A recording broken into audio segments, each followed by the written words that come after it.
siang. Pada siang hari ini jumpa lagi bersama dengan Persekutuan Doa Moria dan juga Persekutuan Doa Oikumene Immanuel Smart Friend. Dan pada kesempatan hari ini di tengah kesibukan kita di kantor yang WFO dan juga yang WFH dari rumah, kita mau memberikan waktu kita sejenak untuk memuji dan memuliakan nama Tuhan. Dan pada hari ini tema yang diambil oleh para pengurus kita yaitu adalah A Medicine for Your Soul. Dan pelayan firman hambanya Pendeta Raquel Lewi yang akan menyampaikan firman pada siang hari ini. Untuk itu saat ini kami mengajak semuanya untuk mengambil waktu untuk memuji Tuhan, memuliakan Tuhan bersama-sama. Kita ambil waktu sejenak. Mari kita memuliakan namanya melalui pujian Roh Kudus tercurah.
Saat ini aku ajak Bapak Ibu, saudara-saudara semua untuk bersatu dalam doa. Mari kita berdoa.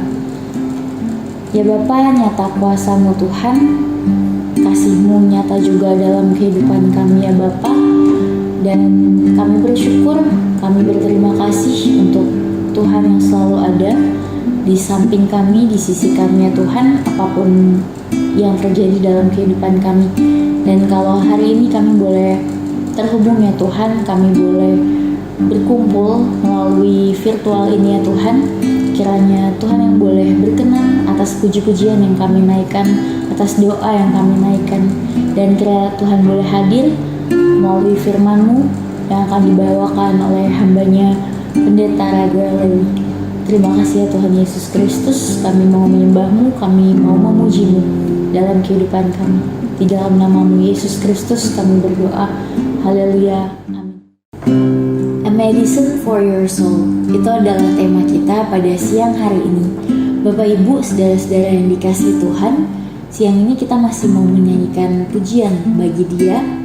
Dan pujian yang akan kita nyanyikan ini mengingatkan kita bahwa Dia adalah pribadi yang selalu ada di samping kita, sehingga harusnya hati kita gembira. Apapun masalah atau yang persoalan yang terjadi, kita harus gembira bahwa ada pribadi yang menemani kita. Mari kita menyanyikan lagu Tuhan Pasti Sanggup.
Okay, Shalom, Happy Friday for everyone. Happy Friday untuk PD Moria Sinarmas dan PD Immanuel Smart Friend. Terima kasih dan selamat datang di persekutuan doa kalian semua. Perkenalkan, nama saya Raga Lewi dan saya mau mengucap syukur atas kepercayaannya dari undangan dari saudara-saudara semua. Terima kasih dan semoga walaupun kita masih dalam keadaan online, saya berharap bahwa apa yang saya sampaikan bisa menjadi sesuatu yang menyegarkan di tengah-tengah momen saudara bekerja dan mendedikasikan waktu saudara secara profesional di dalam perusahaan di mana saudara berkontribusi. So, apa yang akan saya membagikan hari ini adalah medicine for your soul.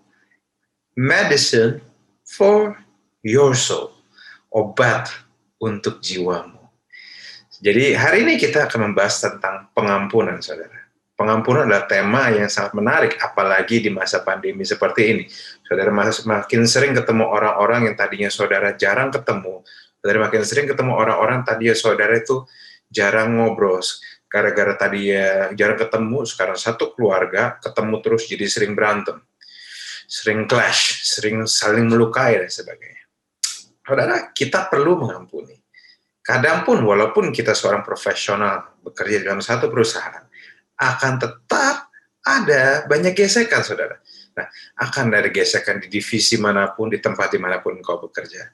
Banyak orang yang perlu kita ampuni. Kalau boleh jujur, kita perlu ampuni orang lain. Kita perlu ampunin rekan-rekan kita. Kita mungkin, maaf ya, perlu ampunin bawahan dan bos kita. Kita perlu ampunin lebih dari itu, diri kita sendiri. Dan kita perlu punya hati untuk terus-menerus mengampuni. Di Lukas 1 ayat 76 sampai 77 mengatakan, dan engkau, hai anak, akan disebut Nabi Allah yang Maha Tinggi. Karena engkau akan berjalan mendahului Tuhan untuk mempersiapkan jalan baginya, untuk memberikan kepadanya umat pengertian atas keselamatan yang berdasarkan pengampunan dosa-dosa mereka. Memang ini bicara tentang Yohanes Pembaptis, tapi ini menceritakan tentang pelayanan Yesus yang sebenarnya. Itu Yesus hadir di dunia ini untuk menawarkan pengampunan. Pelayanan dia adalah pelayanan mengampuni, bukan pelayanan membenci. Pelayanan yang memberi kesempatan kedua, bukan pelayanan menghukum. Dia datang bukan untuk dilayani, tapi untuk melayani. Nah, sebelum teman-teman bisa mengampuni, teman-teman perlu juga mengerti mengapa kita perlu mengampun dan kenapa kita nggak boleh sakit hati. Soalnya sejujurnya saudara, sakit hati itu adalah hak. Tapi kalau haknya malah bikin kita susah, ya ngapain kita pakai? Dari itu, yuk mari kita berdoa dulu. Bapa, kami mengucap syukur atas hari ini. Terima kasih Tuhan, kami ingin dengar firman-Mu. Urapi lidah bibir hamba-Mu sehingga bisa menyampaikan pesan yang mudah dicerna dan membantu bagi setiap anak-anak-Mu.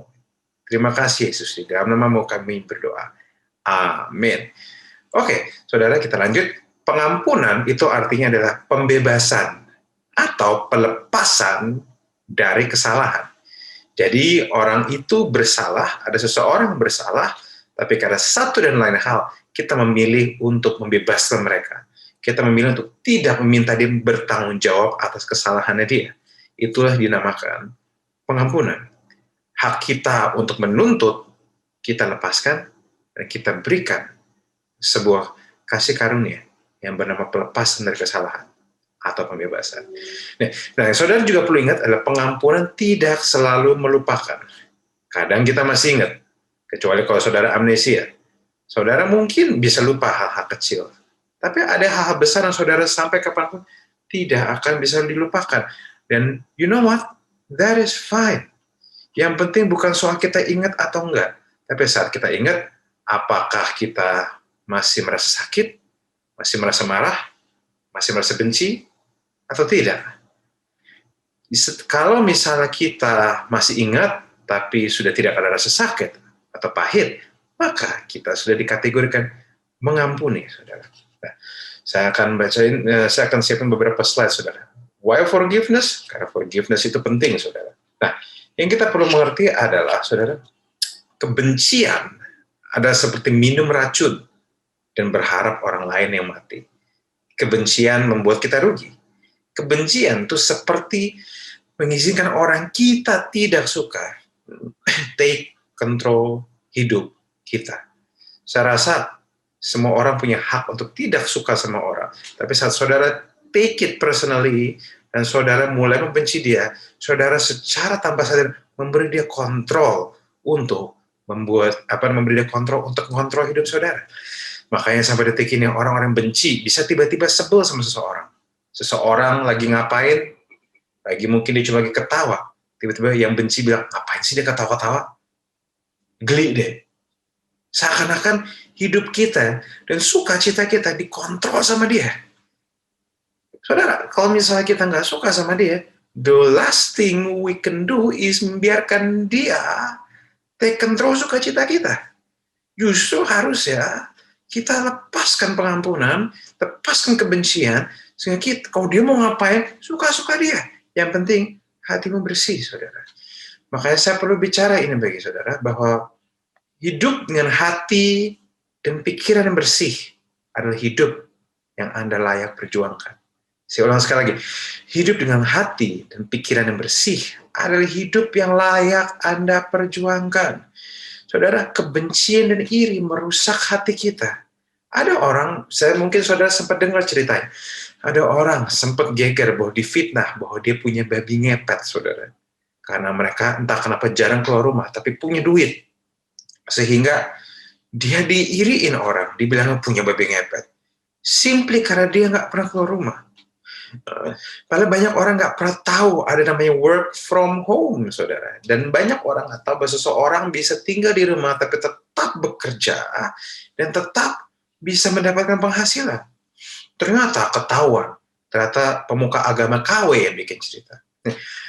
Saudara bisa lihat, kebencian dan iri hati membuat kita melakukan hal-hal bodoh yang mempermalukan diri kita sendiri. Tentu saya nggak mau, dan kita harusnya nggak mau mempermalukan diri kita sendiri. Makanya kebencian dan ada sesuatu yang kita perlu buang, dan pengampunan ada sesuatu yang kita perlu pegang. Jadi, hati yang penuh kebencian, hati yang penuh itu akan seperti tas, saudara. Saudara bisa punya tas besar, tapi guna tas itu adalah mengangkut barang. Tapi gimana kalau isinya barang nggak penting, saudara? Kalau saudara mau ngangkut sesuatu dan saudara buka tas saudara, isinya barang-barang yang tidak penting, maka saya mau kasih tahu, saudara akan kerepotan untuk menaruh barang-barang yang harusnya ada di situ. Kuncinya adalah kita perlu keluarkan barang-barang yang penting. Hati kita seperti tas, saudara. Kadang ada hal-hal nggak penting yang harus kita keluarkan dan harus kita membersihkan kotorannya, sehingga apa? Yang harusnya masuk, bisa masuk. Dan tas itu akan berguna sebagaimana mestinya, saudara. Apakah saya membantu saudara sejauh ini? Saya harap apa yang saya bagikan sejauh ini membantu saudara. Seperti kacamata, saudara, kalau dikotorin.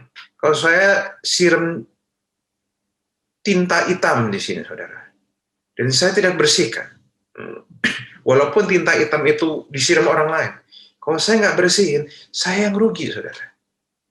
Tapi kalau misalnya nggak ada untungnya bagi saya untuk mengizinkan tinta hitam yang menyiram kacamata saya stay di situ. Yang ada tinta hitam itu akan bikin saya nggak bisa lihat, akan bikin kacamata saya buram, akan bikin pandangan saya nggak bisa tajam dan fokus, membuat saya kehilangan banyak hal. Jadi saat ada orang numpahin tinta hitam ke kacamata saya, the best thing I can do is not just by angry with him, walaupun marah itu layak, saudara, tapi membersihkan. Saat saudara dilukai, bukan berarti saudara nggak boleh marah, tapi setelah marah pun, saudara perlu lakukan hal terbaik, yaitu membersihkan hati saudara. Karena hati saudara adalah kacamata yang dimana saudara melihat kehidupan saudara. Saya akan lanjut. Matius 18 ayat 22 mengatakan, kemudian datanglah Petrus dan berkata kepada Yesus, Tuhan, sampai berapa kali aku harus mengampuni saudaraku jika ia berbuat dosa terhadap aku? Sampai 7 kali? Petrus nantangin Yesus. Yesus berkata kepadanya, bukan.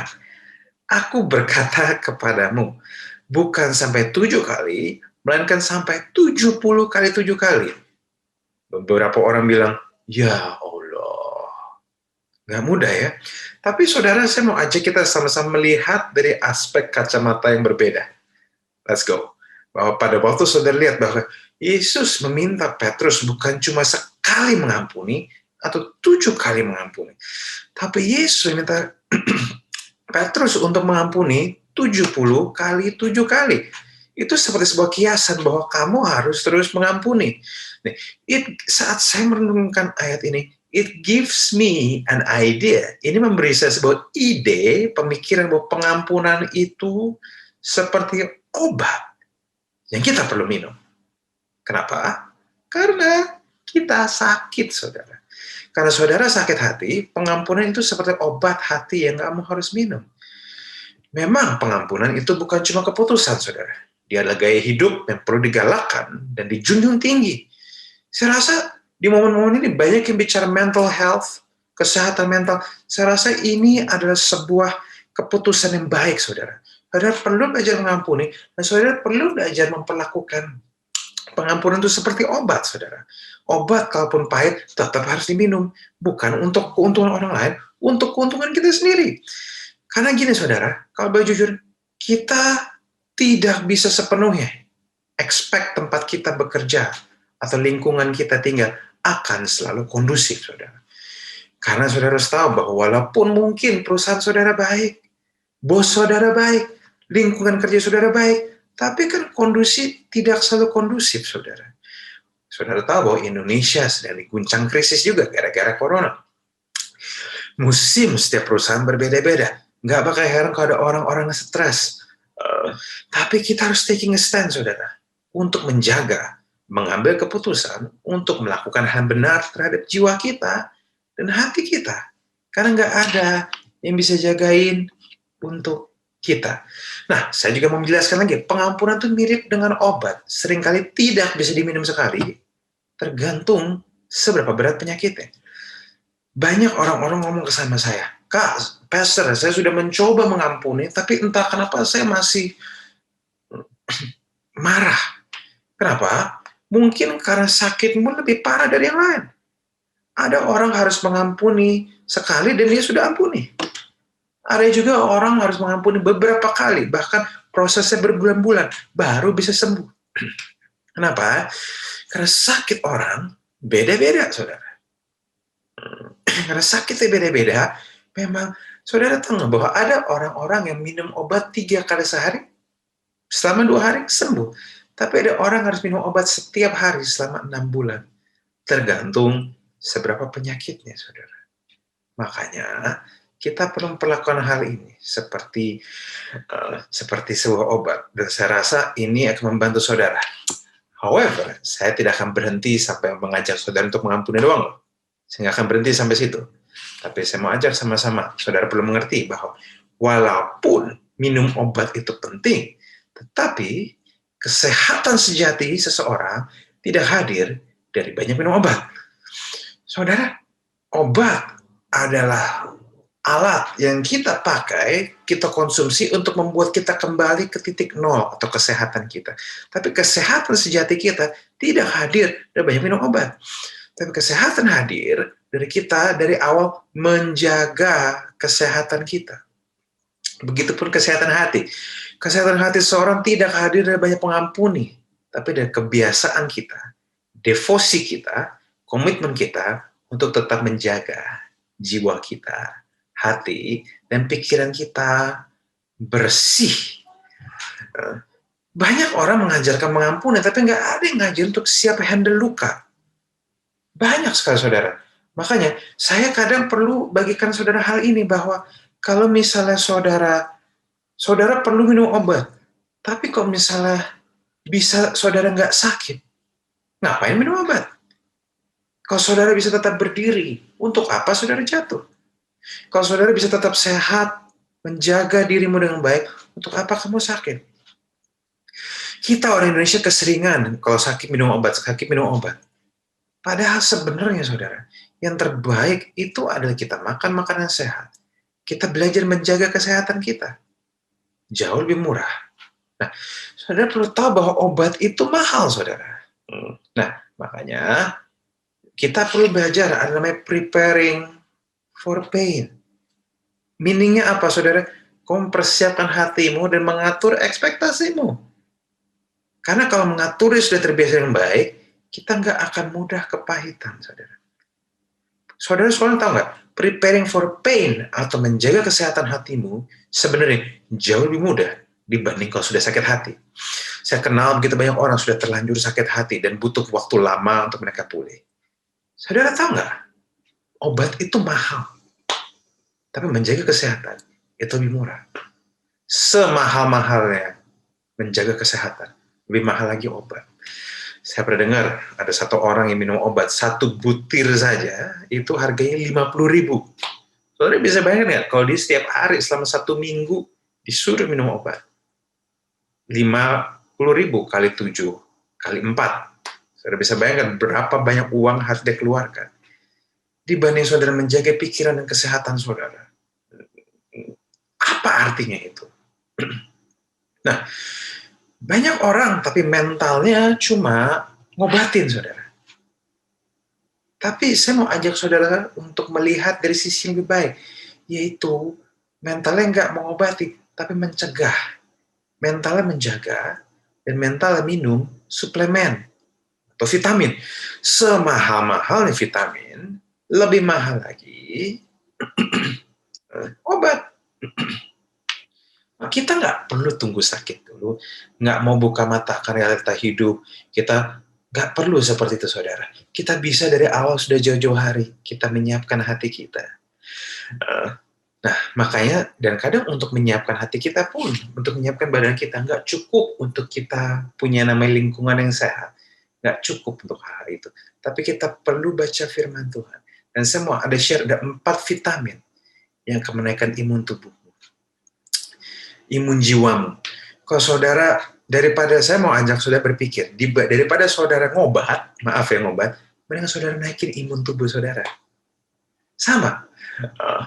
Corona itu bisa, ada nggak yang sembuh? Ada. Tapi kalau misalnya bisa nggak kena corona dan imun tubuh kita tetap naik, untuk apa kena COVID?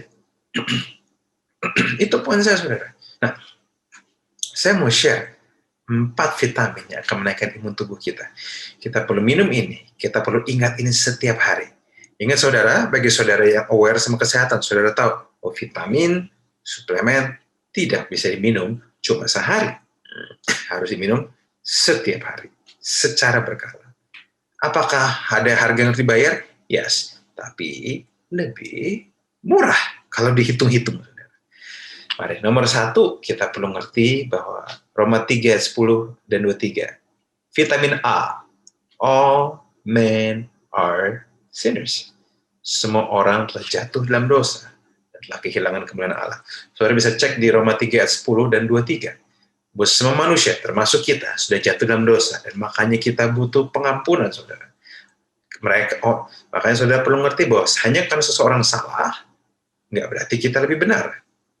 Mungkin kita bisa punya kesalahan, tapi salahnya beda aja, saudara. Dan kita juga perlu mengerti bahwa pada waktu seseorang ini jatuh dalam dosa dan sudah kehilangan kemuliaan Allah, kita juga perlu mengerti bahwa hanya karena kita tidak menyakiti mereka, belum tentu mereka tidak akan menyakiti kita. Saya ulang sekali lagi, hanya karena kita tidak menyakiti mereka, belum tentu mereka tidak akan menyakiti kita, saudara. Makanya kita perlu siapin hati. Kalau kita mau berbuat baik, treat orang dengan baik, jangan supaya orang treat kita dengan baik. Tentu kita berharap orang memperlakukan kita kembali dengan baik. Tapi lebih dari itu, lakukan itu karena saudara anak Tuhan. Karena saudara baik, saudara orang benar. Lakukanlah hal yang baik, lakukanlah hal yang benar, karena itu hal yang benar, saudara. Kadang orang bisa balas, saudara. Tapi seringnya juga enggak. Saya dengar ada orang-orang yang menabur kebaikan menuai badai, saudara. Kasihan. Tapi kita harus ngatur dari awal. Saudara, sekali lagi yang saya tawarkan ini bukanlah sesuatu yang muluk-muluk. Tapi saya percaya bahwa firman Tuhan akan menemukan dampak terbesar ya pada waktu dia dihadapkan dengan realita kehidupan. Makanya saya percaya apa yang saya bagikan akan sangat relatable, timeless bagi setiap generasi. Are you guys blessed so far? Apakah ini membantu saudara? Saya harap ini membantu saudara. Saya harap saudara tetap bisa mendengar. Nah, 2, vitamin C. Closer someone to you, easier for them to hurt you. Semakin dekat seseorang dengan kita, semakin mudah mereka melukai kita. Saudara tahu nggak, luka terbesar itu lahir dari keluarga. Yang saya sudah banyak melayani orang, luka terbesar itu lahir dari dalam rumah. Kenapa? Karena rumah harusnya jadi sebuah inner circle, tempat di mana kita diterima dan dikasihi apa adanya, saudara. Maka dari itu, kita perlu mengerti. Mungkin kita nggak bisa selalu menghindar, tapi kita harus hati-hati dengan siapa orang mendekat sama kita. Karena, saudara, pedang pun baru bisa melukai kalau misalnya kita nusuk dari jarak yang lebih dekat. Semakin dekat, semakin mematikan. Bayangkan, justru yang paling nyakitin orang-orang dekat, saudara. Makanya saudara perlu perhatikan baik-baik siapa yang dekat denganmu. Pastikan, walaupun mereka pasti bisa melukaimu, tapi pastikan mereka orang-orang kamu percaya dan orang kamu kasihi. Karena orang-orang kamu percaya dan kamu kasihi, walaupun mereka melukai, bisa melukai, tapi setidaknya kamu tahu bahwa mereka sayang sama kamu. Kadang seseorang bisa melukai, tapi mungkin bahasanya melukai, tapi alasannya benar, saudara. So, saya harap saudara bisa atur ekspektasi dengan baik. Nggak perlu semua orang dekat sama saudara. Kalau orang-orang saudara percaya, silahkan saudara dekati. Nah, yang ketiga, saudara juga perlu ngerti bahwa, oh ya, saya ada intermezzo dulu, bahwa saudara bisa jadi lebih baik. Kenapa? Nomor satu, saudara punya Google dan internet. Kedua, saudara, kalau zaman dulu orang tuh melukai gitu ya, kalau orang nggak tahu tuh caranya gimana kita bisa jaga hati. Tapi sekarang saudara, resource banyak di Google dan internet, saudara bisa cek. Kedua, sekarang sudah mulai kesadaran akan hal-hal sensitif, saudara. Mental health, dan sebagainya. Sehingga saudara harusnya bisa punya lingkungan yang lebih baik. Atau bisa membicarakannya dengan lebih tenang. Tiga, pengetahuan kesehatan jauh lebih sehat, saudara. We are in the better place. Yang keempat, saudara punya Tuhan. Nah, vitamin ketiga, R, respons. Saudara tahu nggak bahwa saat sesuatu terjadi sama saudara, tidak selalu itu salah saudara. Makanya tolong berhenti menyalahkan dirimu. Karena nggak semua itu salah. Banyak hal bisa terjadi. Banyak miskomunikasi bisa terjadi. Karena juga belum tentu salah orang yang melukai saudara. Bisa aja dia sedang dalam keadaan tertekan. Tapi kita bisa merespon dengan baik. Kita bisa belajar. Bad things can happen to good people. But good people can react in a good way. Saudara bisa, karena Yesus sudah mati bagi saudara, dan Roh Kudus ada dalam saudara, dan memberi saudara kekuatan. Saudara. Dan nomor 4 yang terakhir, vitamin G, good and God. Saudara, saya nggak bisa bilang bahwa nggak banyak tekanan, saudara nggak punya tekanan. Tapi kalaupun saatnya saudara punya tekanan, Tuhan punya kuasa untuk mengembalikannya kembali menjadi lebih baik. Saudara, saya ngerasa Tuhan tuh kadang seperti GPS. Kita bisa pakai GPS dan kita bisa tetap nyasar. Tapi pada waktu kita nyasar, GPS itu akan selalu punya kuasa atau selalu punya program untuk mengembalikan kita ke jalan yang benar. Walaupun kita bandel sekalipun, dia akan tetap bawa kita ke jalan yang benar. Dan dia tidak marah sama kita. GPS saja nggak marah. Apalagi Tuhan. Tuhan sayang sama saudara.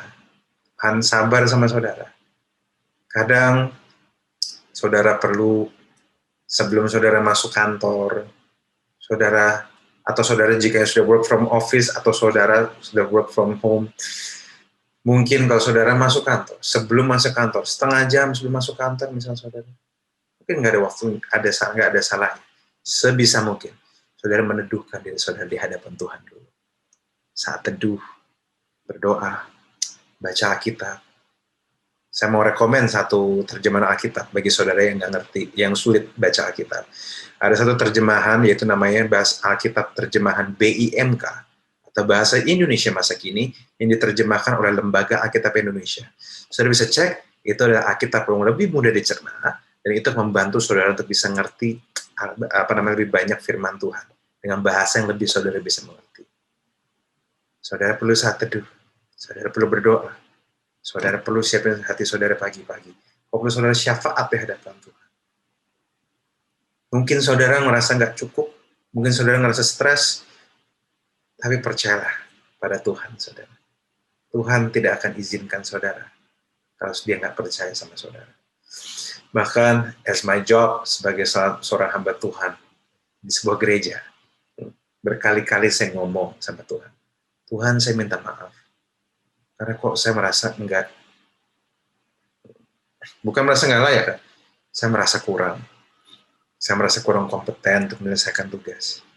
Saya merasa kurang kompeten untuk melakukan banyak hal. Saya cuma bisa berdoa sama Tuhan, Tuhan ampuni saya kalau kekurangan saya masih banyak. Tapi saya bilang, janji saya cuma satu, Tuhan.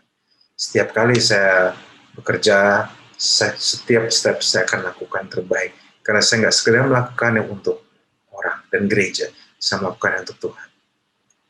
Mungkin saudara nggak selalu sempurna, tapi pekerjaan saudara pun adalah sebuah ibadah. Jaga hatimu. Karena pada dasarnya, prevention is better, cheaper, easier than cure. Saudara, saya nggak tahu ada seberapa banyak di antara saudara tuh yang bisa menangkap.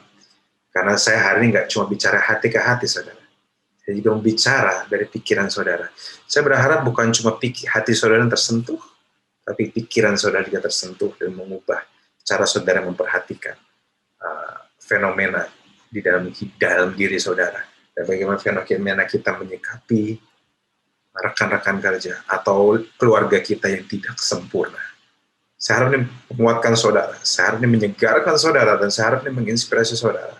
Saya mau berdoa bagi Anda semua. Bapa, kami mengucap syukur. Terima kasih atas hari ini.